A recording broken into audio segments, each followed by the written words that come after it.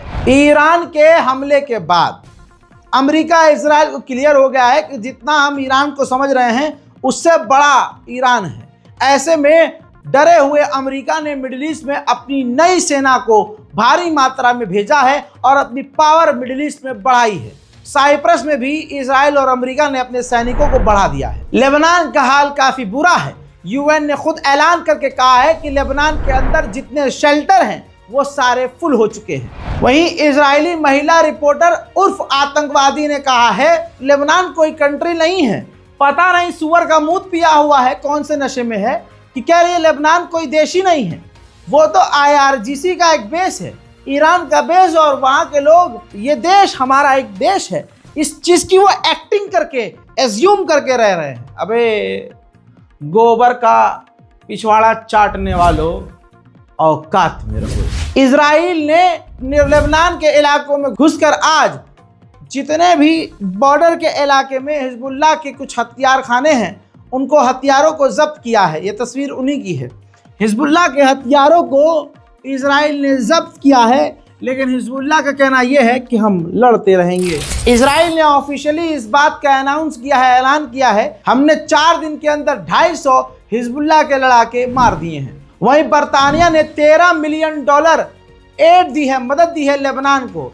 ये चीज़ समझ में नहीं आती, इस पर आप ध्यान दीजिए कि ये लोग अमेरिका इजराइल जिस मुल्क पर खुद पीछे से हमला करवाते हैं, सामने से उसकी मदद करते हैं, फिर पीछे से हमला करवाते हैं, फिर उसकी मदद करते हैं। ऐसे दोगलों को आप क्या ही कहेंगे। हाल ये है कि सिर्फ लेबनान के अंदर 6 हफ्तों के अंदर 690 बच्चे इतनी बुरी तरह से इजराइल के हमलों में घायल हैं कि वो जिंदगी और मौत की जंग लड़ रहे हैं। हजरात मोहतरम, एक बड़ा अपडेट दे रहा हूं, इसीलिए कहता हूं रिपोर्ट को यानी वीडियोस को पूरा देखा करिए।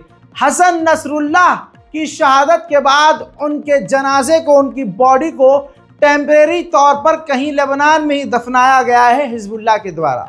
हिजबुल्लाह का कहना यह है कि अगर इनका नमाज जनाजा हम पब्लिकली पढ़ाएं या फिर हम इनकी आखिरी रिचुअल्स को लाइव करें या लोगों के सामने नसरुल्लाह के जनाजे को रखें तो इजराइल वहीं हमला करेगा। लिहाजा हमने कुछ समय के लिए टेम्परेरी तौर पर नसरुल्लाह के बॉडी को दफना दिया। उधर हिजबुल्लाह को असल में बड़ी कामयाबी मिली है। ग्राउंड ऑपरेशन इजराइल कामयाब नहीं कर पा रहा है। 6 इजरायली अटेम्प्ट जो इजराइल अंदर घुसने की कोशिश लेबनान में कर रहा था, हिजबुल्लाह ने फेल कर दिए हैं। ईरान का हमला तो छोड़ दीजिए जनाब आला, जब हिजबुल्लाह हमला करता है या हिजबुल्लाह, जब ये रिपोर्ट देख लीजिए, जब हिजबुल्लाह हमला कर रहा था इजराइल पर, तो ये गंदी नस्ल की गंदी औलाद नेतन्याहू शेल्टर में छुपा हुआ था। उधर हिजबुल्लाह की तरफ से दर्जनों रॉकेट इजराइल पर दागे गए, जिसे इजराइल रोक ना पाया। आयरन डोम पागल हो गया और हिजबुल्लाह के कई सारे रॉकेट इजराइल के इलाकों में गिरे, जिसने बड़ी तबाही मचाई और इलाके में आग लगा दी। זה לאביבים יוצא בלייב, תסתכל.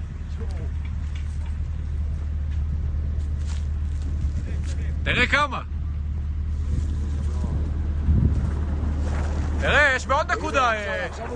ראית? מה זה, המסוק? איזה גבר, יאללה. זה לא מסוק, זה רקטות, אחי.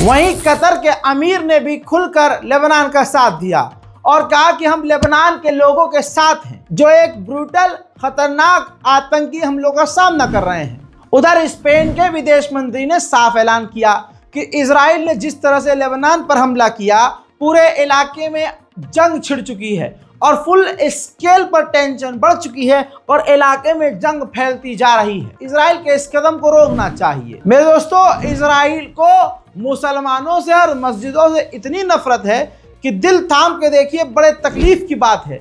लेबनान, साउदर्न लेबनान में बिल्कुल लेबनान के लोगों ने बैतुल मुकद्दस के बिल्कुल कॉपी वाली मस्जिद बनाई थी, जो दिखने में बिल्कुल मस्जिद अल अक्सा जैसी थी।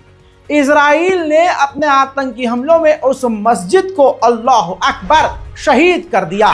लेबनान इस वक्त बड़ी मुसीबत में है। लेबनान की तमाम फ्लाइट्स रद्द हो चुकी हैं, तो अपनी जान बचाकर लेबनीज पानी के जहाज़ों के जरिए, तस्वीर आपके सामने है, तुर्की जा रहे हैं। जी हाँ, तुर्की भी इस वक्त लेबनान के लोगों को अपने मुल्क आने दे रहा है। अमरीकी ऑफिशियल रिपोर्ट का खुलासा ये है कि अमेरिका हिजबुल्लाह का फ़ायदा उठाना चाहता है, लेबनान का फ़ायदा उठाना चाहता है। लेबनान की संसद में हिजबुल्लाह के लीडरों की सीट है, तो इस वक्त पूरी तरह से अमेरिका फ़ायदा उठाकर लेबनान के इंफ्रास्ट्रक्चर को मैक्सिमम तोड़ना चाहता है, ज़्यादा से ज़्यादा तबाही चाहता है, ताकि हिजबुल्लाह पूरी तरह से लेबनान में ख़त्म हो जाए और लेबनान की संसद में हिजबुल्लाह की सीटों को छीन कर अपने द्वारा चुने गए लोगों को उन पर बिठाया जाए। वहीं हिजड़ा संगठन यूएन से लेबनान की ऑफिशियल गवर्नमेंट ने कंप्लेन करी है कि हमारे मुल्क के अंदर गैर कानूनी तरीके से इजराइल घुस चुका है, आप इस पर कदम उठाइए। और ये हिजड़ा संगठन क्या ही करेगा। अबे जिस हिजड़ा संगठन के हेड एंटोनियो गुटेरेस को इजराइल ने बैन कर दिया और वो खुद कुछ कर नहीं पाया, वो इजराइल पर बैन नहीं लगा पाया, अमेरिका पूरी तरह खामोश रह गया, उसका कोई क्या ही उखाड़ेगा। लेबनान के इलाके पर इजराइल ने हमला करके सीरिया और लेबनान के बॉर्डर को जोड़ने वाले इलाके और सड़क को तोड़ दिया है। लेकिन तस्वीर आपके सामने है, लेबनान में खतरनाक बमबारी से परेशान और जान के खतरे को देखते हुए लेबनान के लोग सीरिया टूटे हुए रास्तों से गुजर रहे हैं, जा रहे हैं। हज़रात मोहतरम, आखिर में आपको एक विजुअल दिखाना चाहता हूँ। लेबनान की राजधानी बैरूत के अंदर इजराइल ने बमबारी करके इतनी बड़ी तबाही मचाई है कि आपको इस वीडियो में और गज़ा की वीडियो में कोई फ़र्क नहीं आएगा। लेबनान पूरी तरह से गज़ा बन चुका है। देखिए इस वीडियो को, दुआ कीजिए अल्लाह से, याद कीजिए परवरदिगार को, नमाज कायम कीजिए और पूरी दुनिया के मुसलमानों के लिए दुआ